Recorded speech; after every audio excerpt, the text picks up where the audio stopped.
კიდევ ერთხელ მოგესალმებით, როგორც უკვე ვთქვით, 9-დან 16 თებერვლის ჩათვლით ჩვენი ქვეყანა უმასპინძლებს ზამთრის ახალგაზრდულ ოლიმპიურ ფესტივალს და გავხდებით მერვე ქვეყანა, რომელსაც აფხულის მერვე გვიწერია ჩვენ პრეს-რელიზში, მაგრამ ნუ იყოს მე 7-ე ქვეყანა, რომელიც როგორც ზაფხულის ოლიმპიური ფესტივალის მასპინძელი იყო, ასევე ზამთრის ოლიმპიური ფესტივალის მასპინძელი იქნება. ჩვენ მოვამზადეთ რეპორტაჟი, მოგეხსენებათ ჩვენს ქალაქში ბოლო რამდენიმე წლის განმავლობაში მიმდინარეობს მშენებლობა ინფრასტრუქტურული არაერთი სპორტული ობიექტი აშენდა და სიხარულით გვინდა გავუწყოთ, რომ მალე შეემატება, უკვე შეგვემატა ყინულის მოედანი ახალი ოლიმპიური სტანდარტების და შეგვემატება ასევე საცურაო აუზი, ქალაქის სპორტული ინფრასტრუქტურას, რაც მისასალმებელია ნამდვილად და ამის არაღნიშნვა უბრალოდ შეუძლებელია.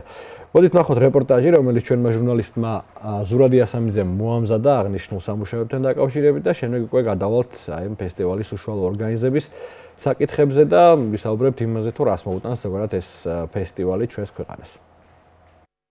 ბათუმში კიდევ ერთი მეგა სპორტული ინფრასტრუქტურული შენობა ნაგებობა დასასრულს უახლოვდება. ჩვენს ქალაქს სულ მალე საერთაშორისო სტანდარტებთან შესაბამისი 1500 მაყურებელზე გათვლილი ყინულის არენა ექნება. სწორედ ეს არენა იქნება ისეთი მასშტაბური და გრანდიოზული ტურნირის ერთ-ერთი მასპინძელი, როგორც ევროპის ახალგაზრდული ოლიმპიური ჩემპიონატია. კონკრეტულად კი ჩვენი ქალაქი 9-დან 16 თებერვლის ჩათვლით სპორტის ორ სახეობაში, ფიგურულ ციგურაობასა და შორტ ტრეკში 48 ქვეყნის 1700-მდე სპორტსმენს უმასპინძლებს. საინტერესოა, რომ ამით არ შემოიფარგლება და სპორტ კომპლექსში ყინულის მოედნის პარალელურად 800 მაყურებელზე გათვლილი 10 ზოლიანი 2.1 მეტრის სიმაღლის საცურაო აუზის მშენებლობაც მიმდინარეობს, რომელიც 2025 წლის მეორე ნახევრისთვის დასრულდება. პროექტი, რომლის საერთო ღირებულებაც 53 მილიონ დოლარს შეადგენს, აჭარის პროექტების მართვის კომპანიის დირექტორის ბაქარ ჩიტაიას თქმით, სრულიად იქნება ადაპტირებული შეზღუდული შესაძლებლობების მქონე პირებზეც. ბათუმის ყინულის სასახლის მშენებლობა დასკვნით ეტაპზეა. ამ პერიოდისათვის მოწყობილი არის უშუალო საციგურაო მოედნის შესაბამისი ფენები, დასრულებულია სპორტული განათების მონტაჟი, დამონტაჟებულია ტაბლო, ასევე დამონტაჟებულია გახმოვანების სისტემები. ამ ეტაპისთვის დარჩენილი არის სპორტსმენთა გასახდელების და საშხაპების კეთილმოწყობა, რომელიც უახლოეს დღეებში დასრულდება. შეეხება საცურაო აუზს, მშენებლობა დასრულება იგეგმება 2025 წლის ბოლოსთვის. მოგესალმებით, კომპლექსი არის ერთმთლიანი კომპლექსი, საცურაო აუზი იქნება 50 მეტრიანი 10 ზოლიანი ოლიმპიური სტანდარტის, ასევე 25 მეტრიანი სპორტულ-გამაჯანსაღებელი აუზი, ასევე სპორტ კომპლექსი ყინულის არენაზე საცურაო აუზი ექნება სასტუმროს ნომერი ვიზიტორებისთვის და სპორტსმენებისთვის. ჩვენს ქალაქში ყინულისა და საწყლოსნო სპორტის სახეობათა წარმომადგენლები ყინულის მოედნის და ახალ აუზის მშენებლობას დადებითად აფასებენ. მათი თქმით, ეს ინფრასტრუქტურული სიახლე რეგიონის სპორტსმენებისთვის კიდევ უფრო დიდი წარმატებების საწინდარია. დიდი ხანია ჩვენ ესეთ ინფრასტრუქტურას ველოდით ბათუმში, მოთმინებით ველოდით და რა თქმა უნდა ეს ყველაფერი ხელშეუწყობს ჩვენ სპორტსმენებს მომავალი თაობას, მსურველი იქნება ბევრად მეტი. გვექნება საშუალება ბათუმში ჩავატაროთ საერთაშორისო ტურნირები, მივიღოთ სპორტსმენები. ეს ყველაფერი უფრო მეტად განავითარებს ჩვენ სპორტის სახეობას, პირადად უფრო მეტი შედეგებს დავდებ, ჩვენ ისედაც განებივრებულები ვიყავით ჩვენი სპორტსმენების კარგი შედეგებით. ეხლა რა თქმა უნდა უფრო ხარისხიანი იქნება წვრთნის პროცესი, აღარ ვიქნებით ამინზე დამოკიდებული. ყინულის საფარი არის მშვენიერ მდგომარეობაში და ძალიან დიდი მადლობა ყველას, ვისაც ამაში წვლილი მიუძღვის. ეს ახალი აუზი ჩვენ უფრო მეტ შესაძლებლობას მოგცემს, უფრო მეტი ბავშვები ივლის, უფრო როგორ ვთქვათ ეხლა, უფრო მიმზიდველი იქნება ჩვენი ახალგაზრდებისთვის, ჩვენი მოსახლეობისთვის, განა ჩვენ სულ მესამე, მეოთხე ადგილზე ვართ საქართველოს ჩემპიონატებში, მაგრამ დარწმუნებული ვარ, ეხლა ეს ახალი აუზი როგორ ექნება, უფრო მეტი შესაძლებლობა გვექნება. იმიტომ რომ ჩვენ ვარდიშობთ, კი პირობები იყო, მაგრამ ეს ახალი აუზი უფრო სტანდარტების მიხედვით არის ეს აუზი. საქართველოს ჩემპიონატის ჩატარება შესაძლებელი იქნება, ევროპის დაპირებულია ჩვენი ფედერაცია, რომ ევროპის ჩემპიონატსაც ჩავატარეთ ამ ახალ აუზზე და აი ბავშვებისთვის იქნება ძალიან დიდი სტიმული. ბათუმში დიდი ხანია აუზი არ არსებობდა ფაქტიურად, იყო კომერციული აუზები. ეხლა იქნება საერთაშორისო სტანდარტის აუზი, რომელიც ხელს შეუწყობს რეგიონში ცურვის და თუნდაც საწყლოსნო სახეობების განვითარებას. მოცურავებისთვის პირველ რიგში ის არის კარგი, რომ 50 მეტრიანი აუზი იქნება თანამედროვე. ჩვენ შეგვიძლია როგორც ევროპის ჩემპიონატის ჩატარება, ასევე მსოფლიო ჩემპიონატის ჩატარება ახალგაზრდებს შორის, დიდებს შორის, ეს უკვე ფედერაციასთან შეთანხმებით შეიძლება გაკეთდეს და ნამდვილად კიდევ ერთხელ ვამბობ, რომ სავიზიტო ბარად იქნება. ბათუმი როგორც ევროპის ერთ-ერთი სპორტული ქალაქი დროთა განმავლობაში ჩამოყალიბდა. ამას კი ხელი ბოლო 10 წლეულში არაერთმა მასშტაბურმა სპორტულმა ინფრასტრუქტურულმა სიახლემ შეუწყო. ყინულის მოედნის გარდა ჩვენს ქალაქში ისეთი მნიშვნელოვანი პროექტები განხორციელდა, როგორიცაა ბათუმის სტადიონი, მუხრან ვახტანგაძის სახელობის ბათუმის სპორტის სასახლე, რაგბის სტადიონი და ქვიშის მოედანი. ამ ყოველივემ კი თავის მხრივ, რა თქმა უნდა, რეგიონში სპორტის პოპულარიზაციასთან ერთად სპორტსმენების შედეგიანობაც გაზარდა. თუმცა ჩვენს ქალაქში სპორტული ინფრასტრუქტურული კუთხით გარკვეული გაუნწვევები კვლავ რჩება. აჭარის სპორტის დეპარტამენტის სპორტის განყოფილების უფროსი ზურა ჭყონია ქალაქში არსებულ ყველა ახალ სპორტულ პროექტს მიესალმება და როგორც ჩვენთან საუბრისას აღნიშნავს სპორტულ ფედერაციებს, რომელსაც მსგავსი პრობლემები აქვთ, უახლოეს პერიოდში გადაიჭრება. ისეთი მასშტაბური პროექტები, როგორიც არის ყინულის სასახლე და ოლიმპიური სტანდარტების აუზი, ეს მნიშვნელოვნად გაზრდის მასობრივად ჩართვას სპორტში ახალგაზრდების და დამწყები სპორტსმენებისთვის. გაიმართება სხვადასხვა შეჯიბრებები, დეპარტამენტი, აჭარის სპორტის დეპარტამენტი, აჭარის განათლების, კულტურისა და სპორტის სამინისტრო განიხილავს სამომავლოდ მასშტაბური საერთაშორისო ტურნირების ჩატარებას და უზრუნველყოფს ფინანსურ მხარდაჭერას. ასევე მინდა აღვნიშნო, რომ ბათუმის მუხრან ვახტანგაძის სახელობის სპორტის სასახლეში 29 სპორტის სახეობაა გაერთიანებული, სადაც მიდის საწვრთნელი პროცესები. ამან გამოიწვია ჩვენი შედეგების გაზრდა, როგორც ხარისხობრივად, ისე რაოდენობრივად და აჭარის განათლების, კულტურის სამინისტრო და სპორტის დეპარტამენტი ეტაპობრივად ეცდება ყველა სპორტის სახეობა იქნეს პერიოდულად და ეტაპობრივად დაკმაყოფილებული, რათა უკეთესი სავარჯიშო პირობები შეექმნათ მათ. ბათუმთან ერთად ევროპის ახალგაზრდული ოლიმპიური ჩემპიონატი 9-დან 16 თებერვლის ჩათვლით თბილისსა და ბაკურიანში გაიმართება. მოკლედ ოლიმპიური მშვიდობის ცეცხლი უკვე მოგზაურობს საქართველოში, რომელში მოხდა ამ ცეცხლის გადმოცემის ოფიციალური ცერემონიალი მარადიულ ქალაქში და ჩვენ შეგვიძლია დავიწყოთ საუბარი უკვე აჭარის ოლიმპიური კომიტეტის ხელმძღვანელთან, ბატონ ჯონ ციოდესთან ერთად, ასევე ოლიმპიელთან შეგვიძლია ვთქვათ და ჩაგვერთვება ცოტა ხანში ბატონ ლერი ხაბელოვის, საქართველოს ეროვნული ოლიმპიური კომიტეტის თავმჯდომარე. ბატონ ჯონი, მოგესალმებით და ვიდრე გავიგებთ 7 თუ 8 ქვეყანა, მანამდე გვინდა თქვენთან გავიაროთ ეს თემა, რაც ეხება უშუალოდ ოლიმპიურ ფესტივალს, რომელსაც ჩვენი ქვეყანა უმასპინძლებს ძალიან მალე დღეები რჩება პრინციპში და გვინდა გავიგოთ თქვენი მხრიდან მნიშვნელობა ამ ღონისძიების, რამდენად მნიშვნელოვანია ჩვენს ქვეყანაში ასეთი დიდი მასშტაბური ღონისძიების ჩატარება. გვახსოვს რა მნიშვნელოვანი კვალი დატოვა ზაფხულის ოლიმპიურმა ფესტივალმა, რომელიც ჩვენი ქვეყანაში ჩატარდა და ეს დიდი დრო გავიდა აქედან და ეხლა უკვე ზამთრის სახეობებსაც მივატეხით. მოგესალმებით, მადლობთ მოწვევისათვის. მინდა შემთხვევით ვისარგებლო და ბატონ გოგი მურვანიძეს დაკავშირებით ოჯახს მინდა მიუსამძიმრო ეს დიდი დანაკლისი, გულის ტკივილი. გოგისთან მეგობრობდი მე მრავალი ათწლეულის განმავლობაში და ჩემთვისაც ძალიან ძიმე და ძნელია მეგობრის დაკარგვა. და ენციკლოპედია იყო ჩვენი კუთხის და ქვეყნის სპორტის საკითხებში.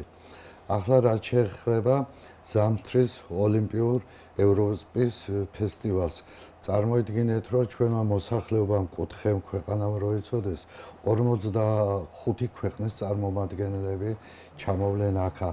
თავისი მომსახურე პერსონალის, თავისი ოპერატორებით, ტელევიზიით, მწვრთნელებით, პრესით, საერთაშორისო ოლიმპიური კომიტეტის წარმომადგენლობა და წარმოიდგინეთ, რომ 45 ქვეყანაში გაშუქდება ჩვენი ბათუმი, თბილისი, ბაკურიანი და რამოდენ სასიხარულოა, რომ ამხელა დიდ ღონისძიებაში, სადაც ეს 45 ქვეყანაში გაშუქდება, ეს ნიშნავს, რომ ჩვენ ქვეყანაში არის სიმშვიდე, ჩვენ ქვეყანაში უყვართ სპორტი, ჩვენ ქვეყანაში ვითარდება დასაქმებულები არიან მწვრთნელები, მომავალი თაობა სპორტით და ეს ყველაფერი დიდ პიარს, დიდ სახელს აძლევს ჩვენ ქვეყანას და ჩვენ კუთხეს თავისთავად.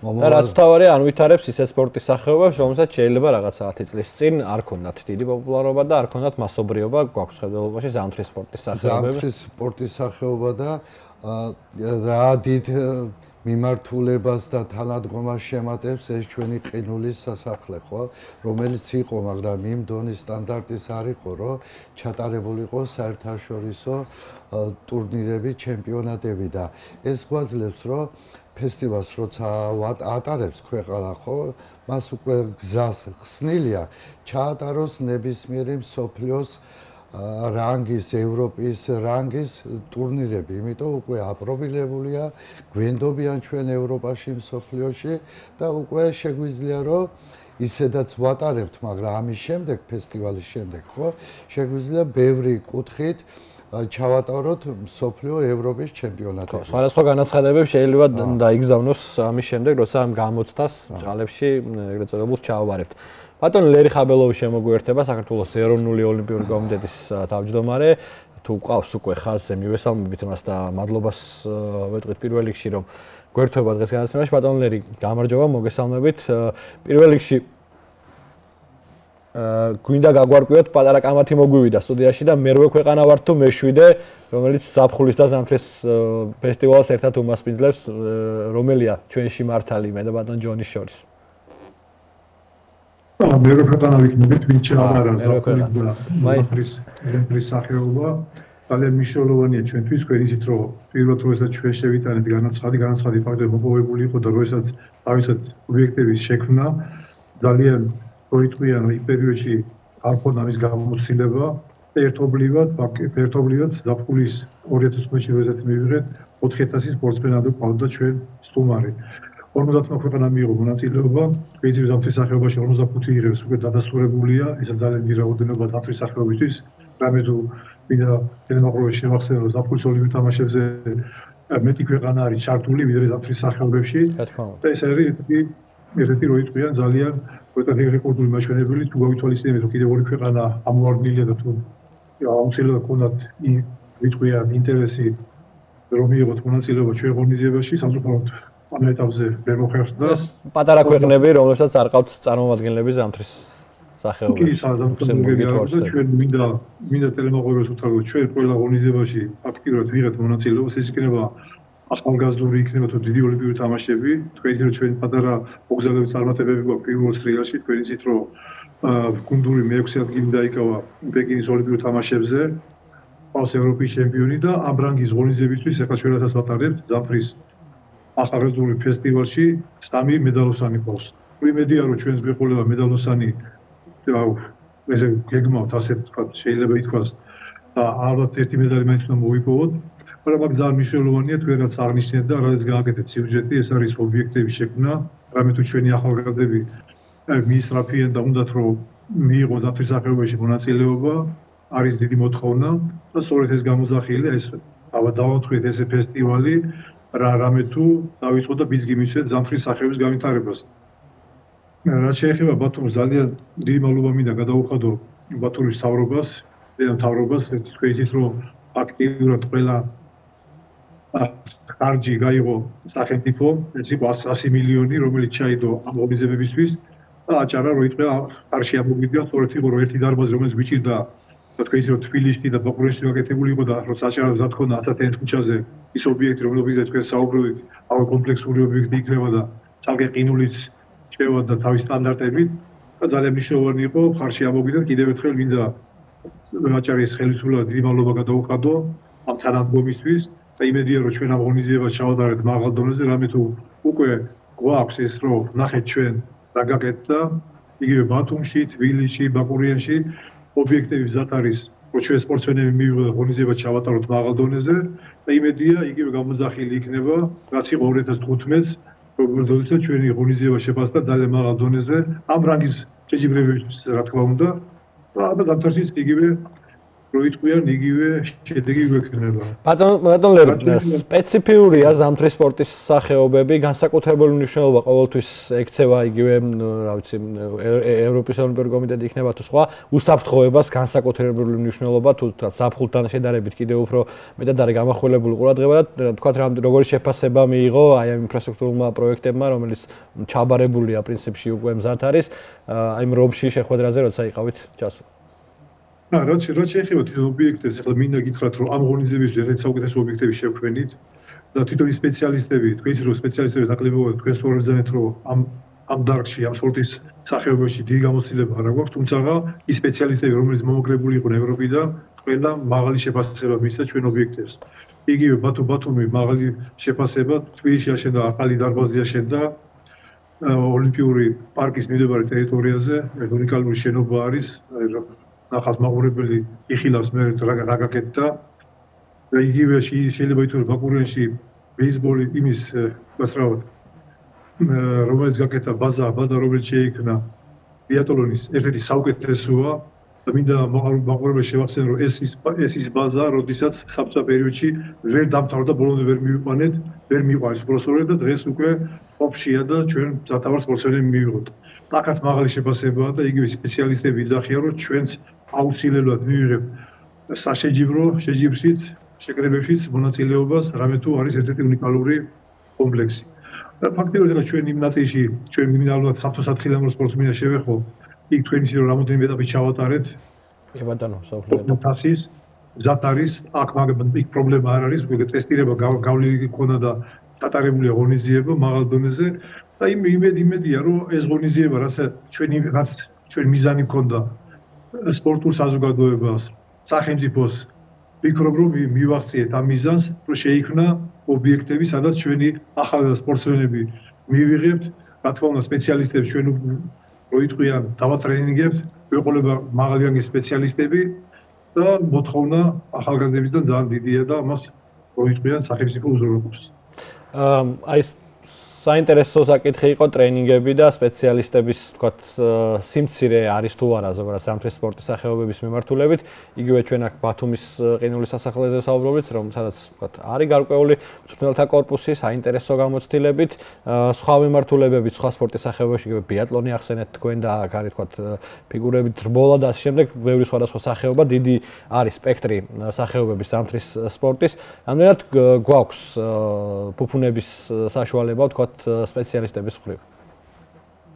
რაც შეეხება სპეციალისტებს, თქვენ რა თქმა უნდა, ფიგურის სტრიალის კი ბატონო არის, მაგრამ არის სხვა სპეციალისტები, რომლებიც ჩვენ მჭირდება და აქ დანარჩენ სპორტის სახეობებში გვინდა რომ რა თქმა უნდა მოვიზიდოთ, თქვენ იცით რომ ოლიმპიურ კომიტეტს აქვს სოლიდარობის პროგრამა, სადაც პირდაპირ შეგვიძლია ჩვენ მოვიწვიოთ მაღალი რანგის სპეციალისტები და უკვე ჩართოთ ჩვენი მწერლები. ეს ძალიან მნიშვნელოვანი პროგრამა არის და რამე თუ კიდევ ერთხელ აღნიშნა რომ ინტერესი მოთხოვნილება არის ძალიან დიდი. ამიტომ აუცილებლად უნდა შევქმნათ ეს საშუალებები, ჩვენ პრობლემა ქონდა რომ კომპლექსი არ აქვს ფაქტიურად ოლიმპიური სტანდარტული დარბაზები არ ქონდა, არენები და ამიტომ იყო სირთულეები. ეს სპორტსმენები ყოველთვის ემზადებოდნენ უცხოეთში. ეს უკვე საშუალება გვაქვს რომ უკვე აქ ადგილზე მოვამზადოთ სპეციალისტები, რა თქმა უნდა, მიცეთ კვალიფიკაციები, რა თქმა უნდა გავგზავნოთ ტრეინინგებზე გავგზავნოთ, მოემზადოთ, რომ რათა მეტი ახალგაზრდა აღზარდონ. და რა კიდევ ერთხელ აღნიშნა რომ ეს არის ძალიან მნიშვნელოვანი პროექტი, რომელიც განხორციელდა და ჩვენ პერიოდში მოხდა ეს, აი კიდევ ერთხელ აღნიშნა რომ საფხული და ზამთარი ერთდროულად მეორე ქვეყანა ვიქნებოდა, თქვენ იცით რომ ევროპაში ძალიან როიტყვიან ეკონომიურად განვითარებული ქვეყნები არის, ვის ეს ვერ შეძლო და ჩვენ შევძელით ეს. ამით ძალიან როიტყვიან მეამაყება და სიამაღის ზონობა გაიარეთ შინაგანად ეს ამაყივა რომ ესეთი რაღაცა შევძელით ჩვენ. და იმედია რომ ყველაფერი კარგად ჩავლის, რამე თუ კიდევ ერთხელ აღნიშნა რომ ის ობიექტები აკმაყოფილებს სტანდარტებს და დანარჩენი ფედერაციების ჩატარების ნაწილში ფედერაციებს აქვს მინდობილი საერთაშორისო ფედერაციები, რომლებიც უკვე უზრუნველყოფენ თვითონ საშეჯიბრო პროცესს. ამ ნაწილში ფაქტიურად არ გვექნება შეკითხვები, რამე თუ ამის გამოცდილება აქვს და ამ ორგანიზებასაც მაღალ დონეზე ჩაატარებენ. ბატონ ლერი, ძალიან მნიშვნელოვანია ოლიმპიადებზე ყოველთვის მოხალისეთა კორპუსი, ამ მიმართულებით თუ არის თქვათ რაიმე საინტერესო განცხადება იქნებ გქონდეთ, ან უკვე შერჩეულია თუ არა მოხალისეთა რაოდენობა და თუ არის თქვათ საშუალება იმისა რომ მოიწვიოთ ახალად. რა თქმა უნდა, შერჩეული არის, აქ რაც შეეხება საორგანიზაციო კომიტეტს, მამალობა მინდა გადავუხადოთ ჩვენ საორგანიზაციო კომიტეტს, რომელიც ფაქტიურად ეს სამუშაოები შეასრულა, არა მარტო ის რომ თქვენთვის უსაფრთხოება ყველა მიმართულებით ეს იქნება ტრანსპორტი, ეს იქნება თვითონ მოხალისეების თვითონ ფორმის შეკერვა, ყველაფერი მზათა გვაქვს. უბრალოდ აი როდესაც ეს იქნება როიტყვიან, აი ერთ-ერთი ის იქნება რომ ჩვენ სასაზღვრო დაინახავს რომ ნამდვილად ყველაფერი გავაკეთეთ იმის რომ მაღალ დონეზე გაგვეტარებინა ჩვენი ახალგაზრდული ოლიმპიური ფესტივალი. ბოლოს ვიდრე დაგემშვიდობებით, მინდა კითხოთ, საინტერესო მდგომარეობა გვაქვს ქვეყანაში, ვითარება, მოგეხსენებათ სოციალური, პოლიტიკური ასე შემდეგ და ძალიან მნიშვნელოვანი იყო სპიროს კაპრალოსის ევროპის ოლიმპიური კომიტეტის პრეზიდენტის განცხადება, ის რომ აი თქვათ მღელვარების დროში ოლიმპიურ თამაშებს აქვს განსაკუთრებული როლი მშვიდობის დარგში. თქვენ როგორ ფიქრობთ, თქვათ ეს ოლიმპიური თამაშები ამენაირად ხო არ დაარესტარტებს, განაახლებს ჩვენი ქვეყნის არსებულ რაღაცა ვითარებას, რასაც ცხოვრობთ. რა თქმა უნდა, ძალიან მნიშვნელოვანია კიდევ აღნიშნო, რომ არა მარტო სპორტული კუთხით, არამედ ტურიზმი და პოლიტიკური ნაწილიც. ის რომ ჩვენ ახლა ამ პერიოდში ვატარებთ ჩვენ ღონისძიებას, ეს იმაშია სტაბილური უბრალოდ ეს ჩვენ მისწრაფება ევროპისკენ მისწრაფება და სწორედ ეს ევროპული ღონისძიებას ატარებს საქართველოს და ჩაატარებს მაღალ დონეზე. საუბარი არც კი ყოფილა იმაზე, რომ რომელიმე მაგალითად არ გამოიკვეთა სრული საქართველოს ჩამოსულიყო, ყველა ჩამოდის, აი ვინც შეძლო ფაქტობრივად ყველა ჩამოდის. რა თქმა უნდა, ზათვის სახეობები თქვენ სწორად აღნიშნეთ, რომ პატარა ქვეყნები არიან, რომელიც არ იღებენ მონაწილეობას, დანარჩენმა სულ ყველა იღებს მონაწილეობას, ყველა ქვეყანა იღებს მონაწილეობას. აი ინტერესი ძალიან დიდია. ეს იმაში რომ პოლიტიკური ნაწილის მინდა ვთქვა, რომ ჩვენ რასაც საუბრობდით, რასაც ვიზახოდით, ის გავაკეთეთ, ბოლომდე მივიყვანეთ და ჩვენი ევროპელი სტუმრების ნახავენ, რომ ნამდვილად არის სტაბილური მდგომარეობა და ჩვენ გვინდა განვითარებისკენ გადავდით ეს ნაბიჯი და გვინდა განვითარება და მაღალი მიღწევები სპორტში მივახცეთ წარმატებას და რა თქმა უნდა მოვიზიდოთ მეტი ტურისტის და მეტი საშუალება გქონდეს ქვეყანას. ძალიან დიდი მადლობა ჩართვისთვის, წარმატებებს გისურვებთ, ბათუმშიც გიხილავს მე მგონი მალე ჩვენი თანაქალაქელები, იმიტომ რომ ბათუმშიც იქნება ღონისძიება, როგორც უკვე აღნიშნეთ და მოკლედ გისურვებთ წარმატებებს და წარმატებულად დასრულებას ამ ოლიმპიური თამაშების, ოლიმპიური ფესტივალის, უფრო სწორედ რომ ვთქვათ. მადლობა რომ იყავით დღეს აჭარის ტელევიზიის ეთერში. დიდი მადლობა, კარგად. ბატონ ლერი ხავბელოვი გვერდთვებოდა და გავაგრძელებთ ბატონ ჯონისთან ისევ საუბარს. საინტერესო გამოგვივიდა ინტერვიუ ბათუმის მიმართულებაზე რომ ვთქვათ, ბათუმის ყინულის დარბაზი ვიხილეთ უკვე ჩვენმა მაყურებელმაც იხილა, მანამდეც ქონდათ საშუალება რომ ინახავ ფიქრობ ბევრ ადამიანს და რა შეგვიძლია ვთქვათ ღონისძიებებზე, რომლებიც ჩატარდება ბათუმში, რომელი მიმართულებები იქნება, რომელი სახეობები და ამდენად ველოდებით ვთქვათ გულშემატკივრის დასწრებაც მინდა კითხოთ, არის თუ რა თქვათ რაღაცა ბილეთები თუ შეიძლება თავისუფალი იყოს დასწრება. მოგახსენებთ, რომ როგორც ითქვა 45 ქვეყნის წარმომადგენლები იქნება საქართველოში. ჩვენთან ბათუმში ყინულის სასახლეში ყინულზე სრიალი და შორტ-ტრეკი ეგრეთ წოდებული, რომელიც ორთავე სახეობა ძალიან ლამაზი, ძალიან აზარტული არის, შედარებული არის ეს, როგორც სპრინტი ძლევოსნობაში, როგორც სპრინტი ველოსპორტში, ასევეა ეს შორტ-ტრეკი ყინულზე. და მართლაც სანახაობრივად ძალიან ლამაზი არის, რაც შეეხება ბილეთებს 1500 ადგილზე არის ეს დასაჯნობი ადგილები, როგორც იცით, თავისთავად აქ იქნება მოსაწვევები, სტუმრები, გათვლილი და უკვე 5 თებერვლიდან ჩვენ ჩავერთობით ამ სტუმრებთან, მოსაწვევებთან დაკავშირებით, რამე თუ 5-დან უკვე სტუმრები ჩამოდიან ბათუმში.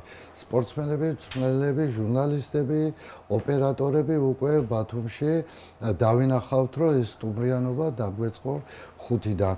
რაც შეიძლება მოხალისებს 135 მოხალისეა, ყველა ადგილობრივია, ბატონებესო და მინდა გითხრათ, რომ ყველა იქნება იმ ესთეტიკურად გამოწყობილი, აი როგორც მე ვარ ახლა, ეს 135-ვე, იმედია თქვენი ოპერატორიც ანალოგიურად იქნებით ჩართული, რომ ესთეტიკურად გამოვჩნდეთ ისე, როგორც ჩვენ კუთხეს და ქვეყანას შეფერის.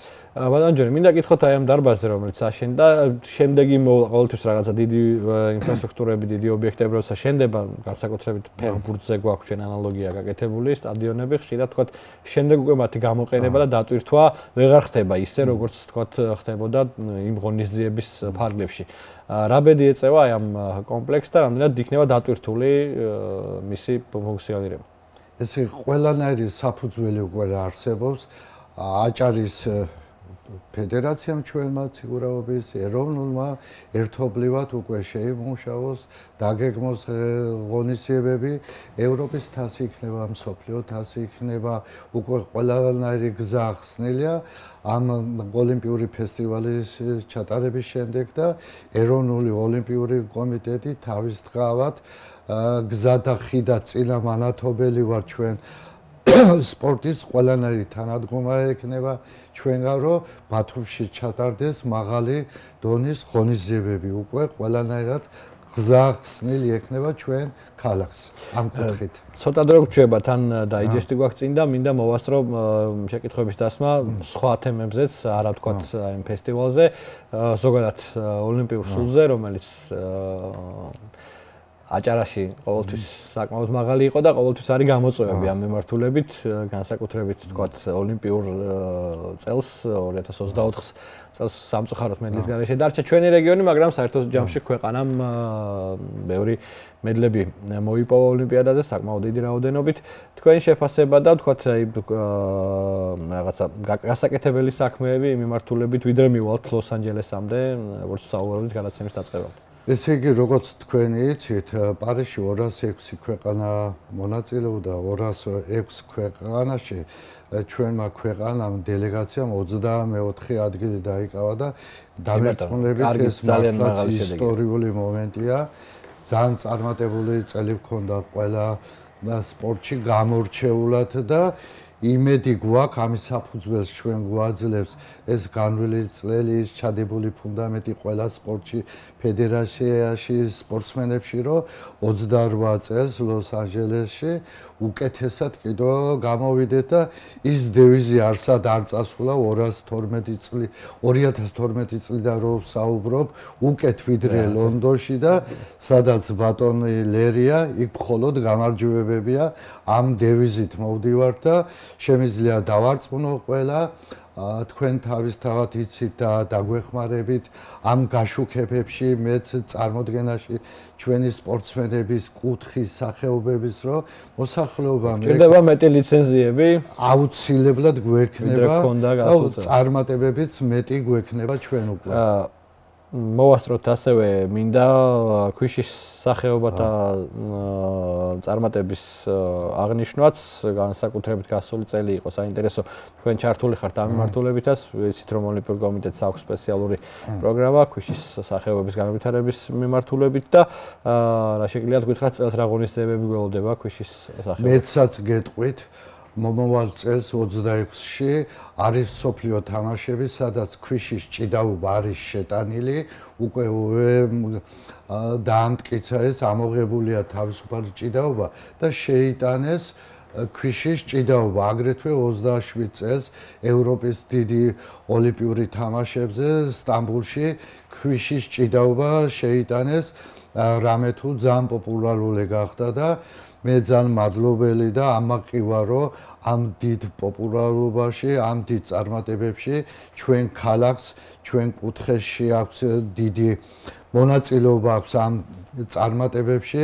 ჩვენი ეროვნული ნაკრების მთავარი წვრთნელი ბატონი ჯემალი კილაძე ჩვენთან როგორც ოლიმპიურ კომიტეტს ალბათ თქვენ იცით რომ მე წარმოვადგენ ეროვნული სპორტის ქვიშის ასოციაციას და იმ კუთხიდანაც ოლიმპიური კომიტეტის დახმარებით თანადგომით ვართ ჩართული ასე რომ ქვიშას აქვს ძალიან დიდი მომავალი, ძალიან დიდი პერსპექტივა და უახლოეს წლებში ეს უკვე მსოფლიო დონის თამაშებზე და ოლიმპიურ თამაშებზე აისახება და წელს რაც შეეხება 15-17-20 წლიანებში ტარდება ევროპის ჩემპიონატი, რამე თუ ჩვენ უნდა მივიღოთ მონაწილეობა ჩვენმა გუნდმა რათა 2026 წლისთვის უკვე ჩვენი ქვეყნის ეროვნული ნაკრები მზად იყოს მსოფლიო თამაშებზე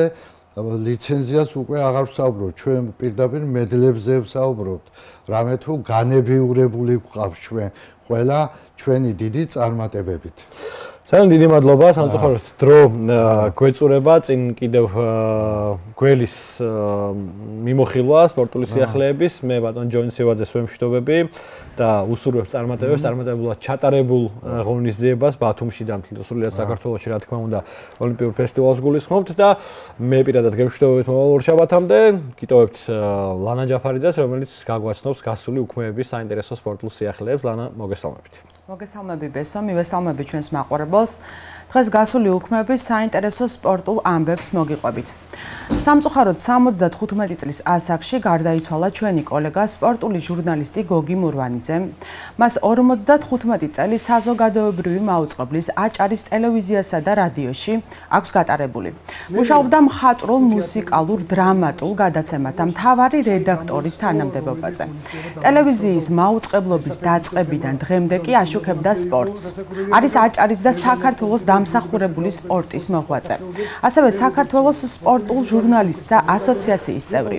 ყოველწლიურად იმსახურებდა წლის სპორტული ჟურნალისტის ჯილდოს. დაჯილდოებულია საერთაშორისო ოლიმპიური კომიტეტის საგანგებო მედლით. წლების განმავლობაში იყო სპორტული კომენტატორი. მიღებული აქვს საპატიო ბათუმელის წოდებაც. ჩვენი გადაცემის გუნდი ღრმა მწუხარებას გამოთქვამს გოგი მურვანიძის გარდაცვალების გამო და სამძიმარს უცხადებს ოჯახსა და ახლობლებს. გასულ უქმებზე ბათუმის თასზე აჭარის აფროსნობის ფედერაციის ორგანიზებით ვეტერან აფროსანთა შორის რეგატაში შეჯიბრება გაიმართა. ეს იყო პირველი შემთხვევა საქართველოს დამოუკიდებლობის ისტორიაში, როდესაც რეგატაში საქართველოში არსებული ყველა კლუბი მონაწილეობდა. ტურნირის გამარჯვებულებს და საპრიზო ადგილზე გასულ სპორტსმენებს თასები, მედლები და სიგელები გადაეცათ.